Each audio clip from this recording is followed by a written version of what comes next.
बिस्मिल्लाहिर्रहमानिर्रहीम। दोस्तों और साथियों, मैं हूं शहजाद चौधरी मारगा न्यूज़ के साथ। उम्मीद है बखैर होंगे, खुश खुरम होंगे।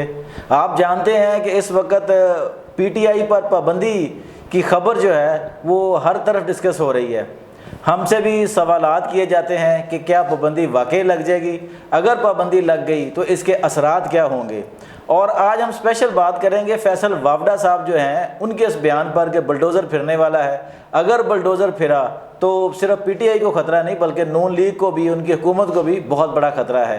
आज हमारे साथ मौजूद हैं जुल्फ़कार अली शाह साहब। उनसे पूछेंगे कि आखिर ये जो बुलडोज़र फिरने वाली नवीद सुना रहे हैं फैसल वावड़ा साहब, ये आदमी किसके हैं, और अगर ये बुलडोज़र फिरा, नून लीग भी उसकी ज़द में आ गई तो फिर क्या माशाल्लाह आएगा। आइए इस पर बात करते हैं। अस्सलाम वालेकुम शाह जी। वालेकुम सलाम। जैसा क्या हाल है? ठीक है। कैसे हैं शाह जी? अल्लाह का शुक्र, अल्लाह का शाह जी, ये फैसल वावड़ा साहब आखिर आदमी किसके हैं? इन्होंने वोट पीटीआई से और इसलिए नून लीग से और पीपल्स पार्टी से सेंटर बनने के लिए, और उन्हीं के खिलाफ वो चौशब मकसद आप ये देखें ना कि पीपल्स पार्टी और नून लीग ने किसके कहने पे उनको वोट दिए हैं। हाँ, ये तो ये देखे ना, सबसे बड़ा सवाल तो ये है ना। नहीं, वही तो हम आपसे पूछ रहे हैं तो ये अगर कि वो किसके आदमी है। अगर ये आपने किसका आदमी है कालिया? वो किसका आदमी है, तो अगर आपने खुरा नापना है ना तो फिर आप जरा थोड़ा सा पीछे जाएं कि बाजवा साहब को जब एक्सटेंशन दी जा रही थी ना तो सारी जमातें एक ही सब में खड़े हो गए थे। महमूद तो वो जो एक सब में खड़े हुए थे ना सर, तो फिर उन्हीं के कहने पे जो है वो जनाब वाडवा साहब को वोट भी सबने दे दिए थे। तो वाडवा साहब तो अभी दौरे जदीद के जिसे कहते हैं या कायम मकाम कह लें शेख रशीद साहब का शेख रशीद, क्योंकि वो भी कम आते हैं। वो जरा अच्छा, लेकिन मजे की बात है शेख साहब भी जब भी आते हैं ना महीने का टाइम वो जरूर दे देते हैं। वो दे रहा महीना बड़ा और ये महीने का टाइम वो दे देते हैं। तो ये वाडवा साहब, लेकिन मैं आपको एक चीज बताऊं कि शेख साहब के और वाडवा साहब के अंदर जो है ना एक फर्क ये है कि वाडवा साहब जो बात करते हैं ना चाहिए साहब उसमें थोड़ी संजीदगी होती है। अच्छा, शेख रशीद की निस्बत, शेख रशीद साहब की निस्बत बहुत ज्यादा। अच्छा। क्योंकि शेख साहब की एक चीज और है कि उनकी जो प्रेडिक्शन थी ना वो कर करके और फिर वो गलत साबित हो के उनकी वो जो है वाडवा साहब ने अब तक जो बात की है वो पूरी हुई है। अच्छा, हाँ, अब तक जो उन्होंने बातें की हैं वो पूरी हुई हैं। और अभी आपने क्या कहा कि बुलडोजर फिरने वाला है। हाँ, वो कहते हैं जी, उनका बयान का जी बुलडोजर फिरने वाला पीटीआई के खिलाफ। अच्छा, पीटीआई और दूसरे भी उसकी जद में आएंगे। हाँ जी, और नून लीग स्पेशल हुकूमत जो है हुकूमत। अच्छा, अब एक चीज मैं आपको बताऊं कि ऐसे ही आपकी बात का जवाब देने से पहले कि दूसरे को कोई आता है या नहीं आता, मुत्तहिदा वाले मुझे पता है, उम्मीद है कि वो नहीं आएंगे। पता क्यों सर? कि मुझे इतना पता है कि उनके जो साहब कायद है ना सर, वो जब लेक्चर दिया करते थे उन्हें भी इमरान खान की तरह लेक्चर देने का बड़ा शौक था। रात से लेके सुबह फजर की अजान तक वो लेक्चर देते थे और कारकुनों को कहते थे कि अगर सामने से बुलडोजर आ रहा है तो कोई ये बहादुरी नहीं है कि आप उसके सामने खड़े हो, साइड पे हो जाएं, बुलडोजर गुजरने दें फिर आगे जिंदाबाद मुर्दाबाद कर दें। ठीक है, तो उन्हें पता है कि बुलडोजर जब अगर फिरता है ना तो किस तरह से पतली गली पकड़ी जाती है, साइड लाइन पे होके हुआ जाता है। अब आप कहें कि जी अच्छा अगर बुलडोजर फिरता है तो सर पीटीआई के खिलाफ जो फिरेगा उसकी तो वजूहत में आपको मसला है कि उसके ऊपर बात होती है। नून लीग के लिए जो उन्होंने कहा कि जी बुलडोजर फिरेगा तो सर उसके अंदर भी ऐन मुमकिन है कि कुछ लोग ऐसे हों कि मैं आपको मिसाल दे रहा हूँ, मैंने कुछ दावा नहीं करता कि सर मुझे एक चीज़ बताएं, साफर जैसे मजबूत केस में अगर प्रोसिक्यूशन कमज़ोर नहीं थी तो केस कैसे ख़त्म हुआ? कैसे ख़त्म हो गया? ठीक है, इद्दत जैसा केस ख़त्म हो गया। सर टेरियन जैसा केस सर, जिसका कैलिफोर्निया की अदालत, अमेरिकन अदालत के अंदर पूरा प्रूफ है ना, प्रूफ है। हाँ, सीता वाइट जो थी, ठीक है सर, ये सारे के वो काबिल समात ही नहीं हुआ। तो सर कहीं ना कहीं तो लूज पोल है ना, तो ऐन मुमकिन है कि वो जो काली भेड़ें नून लीग के अंदर भी हैं या और हैं तो उनके ऊपर भी बुलडोज़र फिर रहा हो। उसकी वजह यह है चौधरी साहब कि मुख्तलिफ इशूज़ के ऊपर गवर्नमेंट की सुक्की बड़ी हो रही है।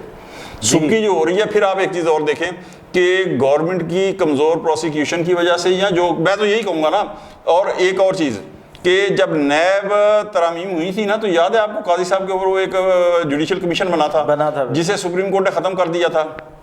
उसके अंदर जनाब मैं देख रहा था कि अटॉर्नी जनरल साहब के दलाइल बिल्कुल ठुस, और जो फिर उसके बाद काजी साहब सरवर थे उन्होंने जो रिमार्क्स दिए थे ना, लिखे थे सर, मैं कहता हूँ सोने के पानी से लिखने वाले हैं, कोई उन्हें रद्द नहीं कर सकता। तो कमज़ोर प्रोसिक्यूशन की वजह से सर आज तक सजा नहीं हो पाई। 1 साल से ऊपर हो गया ना, 9 माह। जी जी तो बिल्कुल। वो कोई पीटीआई तो प्रोसिक्यूशन नहीं ना कर रही सर, जितने हैं वो तो गवर्नमेंट लड़ रही है ना। गवर्नमेंट लड़ रही है जी। तो सर वो देखा जाएगा ना कि अंदर पीटीआई के जनाब वो कौन कौन से ऐसे लोग हैं कि जो अंदर रह के भी गवर्नमेंट को जो है नुकसान अच्छा शाह जी, ये देखें जैसे अभी आपने शेख रशीद साहब की बात की या फैसल वावड़ा साहब की बात की, ये देखने को गैर संजीदा लोग लगते हैं, तो क्या इनकी बातों को संजीदा लिया जा सकता है? इसके पीछे वाकई कोई लीड होती है चौधरी साहब? मैं या ऐसे नहीं है भी बात करते हैं? नहीं ना ना ना ना ना ना चौधरी साहब, मैं आपको बताऊं, ये जो शेख रशीद और फैसल वाडवा की लेवल के लोग हैं ना सर, ये गैर संजीदा सिर्फ अपने दोस्तों की महफिल में होंगे, वो भी जो बहुत पुराने होंगे। अच्छा। अदरवाइज ये कभी भी गैर संजीदा, क्योंकि गैर संजीदा बंदा इस मुकाम पे पहुंच ही नहीं सकता। वो जब तक दूसरों को गोरियां डालता हुआ संजीदा ना हो सर, वो पहुंच ही नहीं सकता इस मुकाम के ऊपर। और फैसल वाडवा साहब, आपको याद है उन्होंने मेरे ख्याल में कामरान शाहिद के प्रोग्राम हाँ, में रख दिया था, बूट रख दिया था उठा के। बिल्कुल। तो सर वो किसी ना किसी की तो नुमाइंदगी करते हैं बिल्कुल ठीक है। तो और फिर वो जो कहते हैं वो पूरा भी होता है। और अब आप ये देखें उन्होंने क्या कहा था, जिस दिन मखसूस नशिस्तों का फैसला आया उसके ठीक 15 दिन बाद पीटीआई के अंदर फॉरवर्ड ब्लॉक बन जाएगा, और उसके जो फॉरवर्ड ब्लॉक के आसार हैं, हाँ वो नजर आ रहे हैं, जिसे कहते हैं ना तूफान के आसार के बादल आ रहे हैं, काले काले बादल आते तो नजर आने शुरू हो गए हैं। अच्छा शाह जी, ये जो उन्होंने बात की कि हुकूमत को भी खतरा है, जबकि दूसरी तरफ पीपल्स पार्टी का कल बयान आ गया है कि इस पे पाबंदी, पीटीआई पर पाबंदी है या इस तरह के जो बाकी इश्यूज हैं उस पर जो भी फैसला हुकूमत करेगी पीपल्स पार्टी उसकी बैक पे खड़ी होगी। तो ये इससे फिर लगता तो नहीं है कि कोई हुकूमत डिस्टेबल हो जाएगी या फिर हम मार्शल लॉ की तरफ बढ़ रहे हैं जनाब? अगर हुकूमत फेल होती है तो फिर तो मार्शल लॉ के चांस हो सकते हैं। चौधरी साहब, मैं एक चीज़ आपको बताऊं कि मैं वो बात एक थोड़ी सी एक कर लूँ पिछली, कि फॉरवर्ड ब्लॉक बन रहा है अगर तहरीक इंसाफ के अंदर, तो सर फैसल वाडवा साहब के तो रूट्स इतने नहीं होंगे ना, कोई एक आध बंदे से हो सकता है। हाँ जी। सर कोई ना कहीं से तो मतलब मोतबर जराए होंगे ना उनके भी। हाँ जी, जराए ठीक है? बिल्कुल जानने के हाँ ठीक। दूसरा, जब तक आपने मार्शल लॉ की बात की तो फिच रिपोर्ट आई है, ठीक है, उसके अंदर क्या 18 माह तक ये गवर्नमेंट रहेगी, ठीक है। अच्छा, 18 माह के बाद भी उन्होंने कहा अगर जाएगी तो टेक्नोक्रेट की आएगी, यानी उसके बाद भी इलेक्शन नहीं होते। अच्छा। और खान साहब भी उन्होंने कहा, इमरान खान साहब भी फिलहाल जेल से बाहर नहीं आ रहे, ठीक है।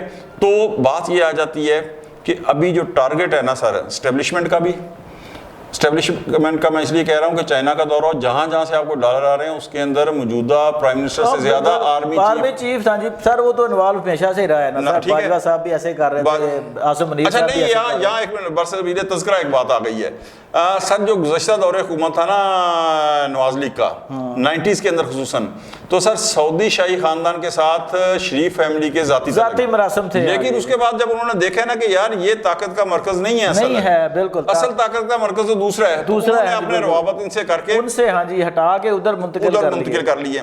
तो सर वो जो मकसद एस्टेब्लिशमेंट है ना सर, उनकी सबसे बड़ी ख्वाहिश ये है कि आपकी इकानमी जो है ना वो पटरी के ऊपर चढ़े।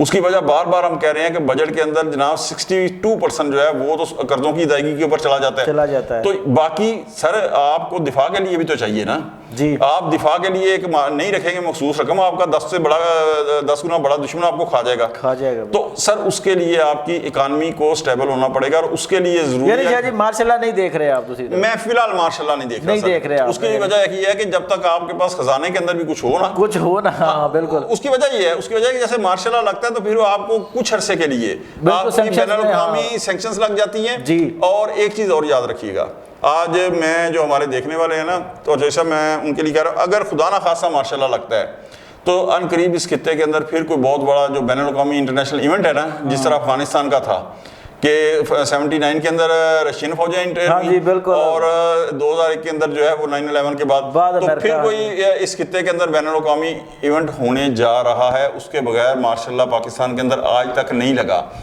अयूब खां का मार्शल लॉ लगा तो वियतनाम मगरबी जो बांग्लादेश के करीब था, मशरकी पाकिस्तान के, तो जनरल जिया का लगा सोवियत ये लगा 9/11, तो ये कोई ना कोई, लेकिन अभी फिलहाल नहीं लगने वाला। अगर लगा इस खाली खजाने के अंदर तो फिर इसका मतलब है कि इवेंट ऐसा होने वाला है कि जहां होने के बाद फिर पाकिस्तान के अंदर डॉलर बोरियों भर के आएंगे। तो दोस्तों साथियों, आपने जुल्फ़िकार अली शाह साहब का तजिया सुना कि फिलहाल उन्हें मार्शल लॉ की कोई सदा, कोई खबर या आवाज़ जो है ना वो उसके आसार नज़र नहीं आ रहे, क्योंकि जो इस वक्त सियासी हुकूमत है वो ठीक है अदम तवाज़न का शिकार ज़रूर है, लेकिन हालात इस नहज पर नहीं पहुँचे कि फ़ौज बराह रास्त जो है वो हुकूमत मामला अपने हाथ में ले ले जबकि ख़जाना खाली हो। हाँ, अगर इंटरनेशनल इस्टेब्लिशमेंट जो है वो इस खित्ते में कोई नया खेल रचा रही होगी तो अपनी सपोर्ट के लिए, जिस तरह वो माजी में मार्शल लॉ को जो है वो खुशामदीद कहती रही है या वहाँ उनको मार्शल लॉ लगाने पे जो है आंखें बंद रखती रही है अपनी, तो शायद इस तरह दोबारा भी हो जाए। अपना बहुत ख्याल रखिएगा। आज तक के लिए इतना ही। अल्लाह हाफिज़।